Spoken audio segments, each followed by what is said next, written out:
हमारे संविधान में, कॉन्स्टिट्यूएंट असेंबली में, तब हमारे नेताओं का उस समय के, जिनको हम कहते हैं फाउंडिंग फादर्स, उनकी इतनी सोच थी कि हम सबको साथ लेकर चले। नया देश बन रहा है, नया संविधान बन रहा है, सभी के विचार हमको लेने चाहिए। और उस समय में भी जब ये भाजपा वाले आज बोलते हैं, हमला बोलते हैं, ये भूल जाते हैं कि इनके नेता श्यामा प्रसाद मुखर्जी, भाजपा तो चलो बाद की देन, श्यामा प्रसाद मुखर्जी को भी उसमें लिया गया कैबिनेट में, ताकि सबके विचार आ सके। ऐसी सोच थी कि हमारे देश में हर तरह की सोच है, हर तरह के धर्म है, हर तरह की मर्यादाएं हैं, उनकी इज्जत रखनी पड़ेगी। आजाद देश बन रहा है, ऐसी सोच अगर वो ना रखते तो हमारा देश आज तक जो ये कहते हैं कि इतने सालों में, 7 दशकों में क्या मिला, हमारा संविधान बना, सबको अधिकार मिले, आपस में अलग अलग विचार होते हैं और लोकतंत्र में होने भी चाहिए, लेकिन उसको, विचारों को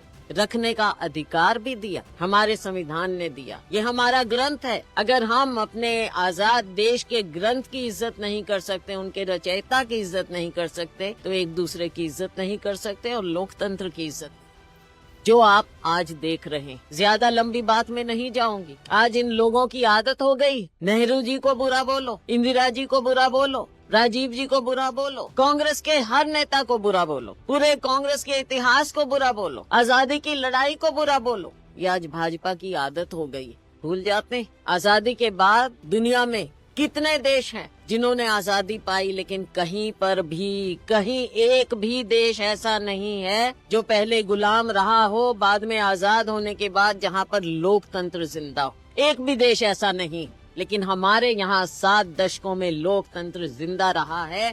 लोकतंत्र जिंदा रहने का मतलब है एक एक नागरिक जिंदा रहा है, उसके अधिकार जिंदा रहे हैं, जिसको हमारे संविधान ने हमें दिया है। दबे कुचलों की आवाज कौन सुनता था? दबे कुचलों की आवाज संविधान ने सुनवाई की।